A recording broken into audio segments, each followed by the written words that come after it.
নমস্কাৰ। এই ভিডিঅ'টো মই প্ৰস্তুত কৰিছোঁ ভিক্টৰ দাস ডাঙৰীয়াৰ কাৰণে। ডাঙৰীয়া, আপোনাক মই জনাব বিচাৰিছোঁ যে আপোনাক মই সঁচাকৈ অন্তৰৰ পৰা ভাল পাইছিলোঁ। এইটো কাৰণ আপোনাৰ বোল্ড যি আৱাজ, আপোনাৰ যি শব্দ, তাৰোপৰি আপোনাৰ শিক্ষাদান প্ৰণালী, গোটেইখিনি মোৰ বিৰাটেই ভাল লাগিছিল। মানুহৰ সমাজত আপোনাৰ দৰে মানুহৰ খুবেই প্ৰয়োজন। চৰকাৰে ভাল কাম কৰিলেও বেয়া কাম কৰিলেও বিৰোধী পক্ষ শক্তিশালী হোৱাটো খুবেই জৰুৰী। আৰু আপুনি সদায় বেয়াটোৰ বিপৰীতে মাত মতাত যিটো আপোনাৰ এই স্পিৰিটটো খুব ভাল লাগিছিলে মোৰ। কিন্তু হয়, আপুনি যিটো সময়ত বিতৰ্কিত হৈছিলে বা বিতৰ্কৰ সন্মুখীন হৈছিলে যে আপোনাৰ কিছু আচৰণ, যেনে ধৰক মাছ খোৱা কিছুমান ভিডিঅ' ওলাইছিলে, আপুনি মদ খায় বা আপোনাৰ অশ্লীল গালি গালাজ বা আপোনাৰ মুখত এজন শিক্ষকৰ মুখত শোভা নাপায় বুলি আপুনি বিতৰ্কৰ সন্মুখীন হৈছিলে। কিন্তু তথাপি মই আপোনাক ভাল পাওঁ। কিয় কাৰণে মই জানো যে এজন ভাল শিক্ষক বুলিবলৈ কেৱল ভাল আচৰণ বা ভাল আচৰণ দেখালেই নহ'ব। শিক্ষাদানৰ ক্ষেত্ৰত যদি গাফিলতি কৰে এজন ভাল আচৰণ শিক্ষক ভাল শিক্ষক বুলি মোৰ দৃষ্টিত মই নাভাবোঁ। কিন্তু আপোনাক মই ভাল শিক্ষক বুলি এইকাৰণে ভাবোঁ, আপোনাৰ আচৰণ যেনেকুৱাই নহওক, কিন্তু আপুনি শিক্ষাদান ভালদৰে কৰিছিলে। আপুনি শিক্ষাদান ভালদৰে কৰাটোহে এজন শিক্ষকৰ প্ৰাথমিক ভাল গুণ বুলি মই বিবেচনা কৰোঁ কাৰণে আপোনাক সন্মান কৰিছিলোঁ। কিন্তু আপোনাৰ অলপতে কালি বা পৰহি মই নাজানো, মই আজি পাইছোঁ যিহেতু আপোনাৰ যিটো লাইভত আপুনি যেনেধৰণে কথাবিলাক কৈছে, কম মই আপুনি কি ধৰণৰ কথা কৈছে, তাৰ কাৰণে মই অলপ অসন্তুষ্ট। ধৰক আপুনি বিজেপি বিৰোধ কৰিবলৈ গৈ আপুনি কাৰ প্ৰৰোচনাত পৰি বা কি চক্ৰত পৰি নাজানো, বিজেপি বিৰোধ কৰিবলৈ গৈ আপুনি নিজকে ইছলাম ধৰ্ম গ্ৰহণ কৰিছোঁ বুলি কৈছে। আপুনি ইছলাম ধৰ্ম গ্ৰহণ কৰিলে নে কৰিব নাজানো, কিন্তু আপুনি ইছলাম ধৰ্ম গ্ৰহণ কৰিব। আচ্ছা, আপুনি বিজেপি বিৰোধ কৰিবলৈ গৈ ইছলাম ধৰ্ম গ্ৰহণ কৰিলে কাৰ কি ক্ষতি হ'ব বাৰু কওকচোন? কিন্তু ক্ষতি হ'ব কাৰ জানে? ক্ষতি আপোনাৰ নিজৰে হ'ব। কাৰণ আপুনি মোৰ দৰে এজন অনুৰাগী বা আপোনাক ভাল পোৱা এজন শুভাকাংক্ষী হেৰুৱাব। কাৰণ মই ভাবোঁ আপোনাৰ আদৰ্শ এটা আছিলে, আপোনাৰ এটা অস্তিত্ব আছিলে।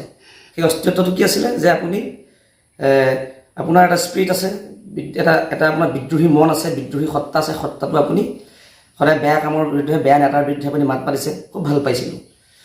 মই যদিও কৰ্মসূত্ৰে বা বাই ডিফল্ট মই বিজেপিৰ মানুহ, কিন্তু তথাপি মই আপোনাক ভাল পাওঁ। কিয় কাৰণে ভাল পাওঁ? লাগিব আপোনাৰ নিচিনা মানুহ। বিজেপিত চব ভাল মানুহ নাই। বৰ্তমান ক'বলৈ গ'লে ভাল মানুহ নাই যদিও আমাৰ এই ৰাষ্ট্ৰীয় দলটোৰ আদৰ্শৰ কাৰণে তেওঁলোকে কিছু কাম কৰিবলৈ বাধ্য হৈছে, যদিও এজনো ভাল মানুহ নাই বুলি মই ক'ব বিচাৰোঁ বৰ্তমান তাৰিখত। ঠিকেই, আপোনাক মই তেতিয়ালৈকে ছাপোৰ্টে কৰিছিলোঁ। কিন্তু আপুনি সেই বিজেপি দলটোক বিৰোধ কৰিবলৈ গৈ নিজৰ স্বকীয়তা এটা নাইকিয়া কৰি দিব বিচাৰিছে। আপুনি যিটো ধৰ্মত জন্মগ্ৰহণ কৰিছে, যিটো ধৰ্মৰ পৰা আপুনি লালিত পালিত হৈছে, যিটো ধৰ্মত আপুনি দীক্ষা লৈছে, দীক্ষা নল'লেও আপুনি সেই ধৰ্ম বাই ডিফল্ট আপুনি হিন্দু ধৰ্ম। আপুনি কেৱল মাত্ৰ এটা ৰাজনৈতিক পাৰ্টিক আপুনি বিৰোধিতা কৰিবলৈ গৈ আপোনাৰ নিজৰ ধৰ্মটোক আপুনি ত্যাগ কৰিম বুলি কৈছে। গতিকে আপুনিও ঠিক মোৰ দৃষ্টিত আজি সেই কেইজন ব্যক্তিৰ দৰে, যিকেইজন ব্যক্তিয়ে নিজৰ অস্তিত্ব, নিজৰ স্বাৰ্থ আদায় কৰিবলৈ গৈ নিজৰ অস্তিত্ব নোহোৱা কৰি দিছে বা অস্তিত্ব সলনি কৰি দিছে। আৰু মোৰ দৃষ্টিত যিসকলে নিজৰ ধৰ্ম সলনি কৰিব পাৰে, তেওঁ নিজৰ অস্তিত্ব সলনি কৰা বুলি মই ধৰি লওঁ। কাৰণ আপুনি বিৰোধিতা কৰক, আপোনাৰ সত্তাক চেলুট জনাই থাকিম। আপুনি নিজৰ ধৰ্মত থাকিও কৰিব পাৰিব। আপুনি হিন্দু ধৰ্মত থাকিও আপুনি সেই কালপিতসমূহৰ বিৰুদ্ধে, সেই অসৎ শক্তিসমূহৰ বিৰুদ্ধে আপুনি মাত মাতিব পাৰিব। কিন্তু আপুনি নাজানো কিমান দূৰ সত্য, আপুনি সঁচাকৈ গ্ৰহণ কৰিলে নে কৰিব, নে আপুনি মুখতে এনে কৈছে। যদি কওঁ আজিৰ তাৰিখত মই আপোনাক স্পষ্টকৈ কৈ দিওঁ, যদি আপুনি সঁচাকৈ হিন্দু ধৰ্ম ত্যাগ কৰি ইছলাম ধৰ্ম গ্ৰহণ কৰে, তেন্তে আজিৰ পৰা আপোনাৰ এজন শুভাকাংক্ষী কমি যাব। ময়ো আপোনাক সেই নগণ্য ব্যক্তিসকলৰ ভিতৰত এজন মানুহ বুলি গণ্য কৰিম, অস্তিত্বহীন নগণ্য ব্যক্তি বুলি এজন গণ্য কৰিম। আপোনাক একো নকওঁ, কিন্তু মই আপোনাৰ এজন শুভাকাংক্ষী কমি যাব। আপোনাক কোনো ধৰণে ছাপোৰ্ট নকৰিম, আপুনি যিমানে ভাল কাম কৰি নাথাকক কিয়। অলপতে মই শৃংখল চলিহা মই ভিডিঅ' বনাইছিলোঁ, তেওঁক ক্ৰিটিচাইজ কৰিছিলোঁ, তেওঁ হিন্দু ধৰ্মত থাকি শ্ৰীৰামক নামানো বুলি কোৱাৰ কাৰণে। কিন্তু তেওঁক মই অশ্লীল বুলিও নকওঁ, মই তেওঁৰ যোগ্যতাৰে তেওঁক গালি পাৰিছিলোঁ। সেই ভিডিঅ'টোৰ সম্পৰ্কত মোক বহুতে কমেণ্ট কৰি কৈছিলে, মানে তেওঁৰ লবিবিলাকে, আৰু এটা লবি আছে নহয়, অতি জাতীয়তাবাদী যিটো লবি, উগ্ৰ জাতীয়তাবাদী যিটো লবি, কমেণ্ট কৰিছিল যে তেওঁ বিজেপি বিৰোধ কৰিবলৈ গৈহে কৰিছিলে, শ্ৰীৰামক নামানো বুলি কৈছিলে। তেওঁলোকৰ কথাটো যদিও মানি লওঁ সঁচা বুলি, তথাপি মই ছাপোৰ্ট নকৰোঁ।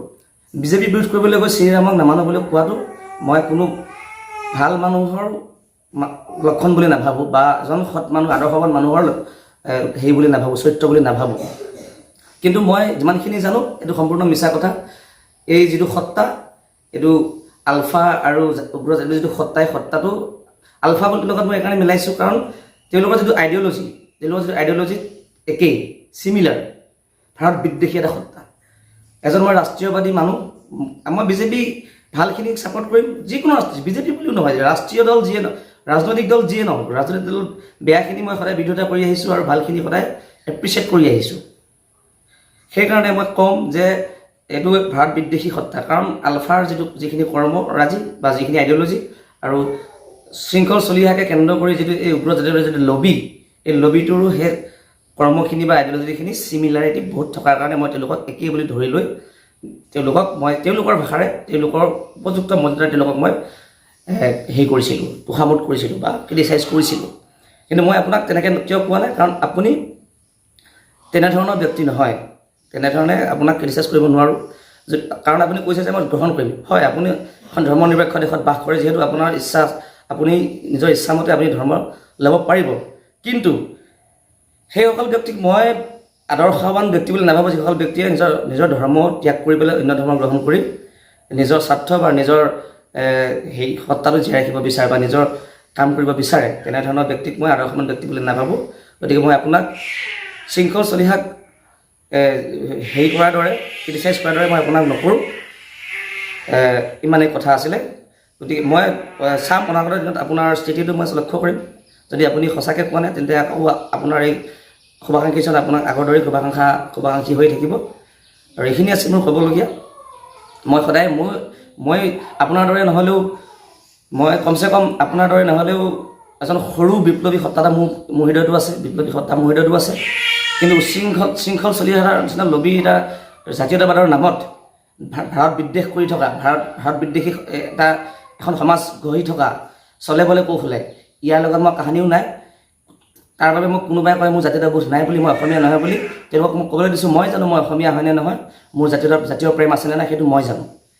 জাতীয় প্ৰেম কৰিবলৈ গৈ মই ভাৰত বিদ্বেষ হ'ব নোৱাৰোঁ। মই চাইনালৈ যাবলৈ মোৰ ইচ্ছা নাই। মই ভাৰততে সুখী আৰু মই এজন হিন্দু হিচাপে সদায় গৌৰৱান্বিত হৈ থাকিম আৰু গৌৰৱ কৰি থাকিম।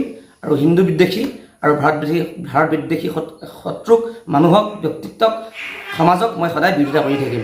জয় আই অসম, জয় হিন্দ, জয় শ্ৰীৰাম।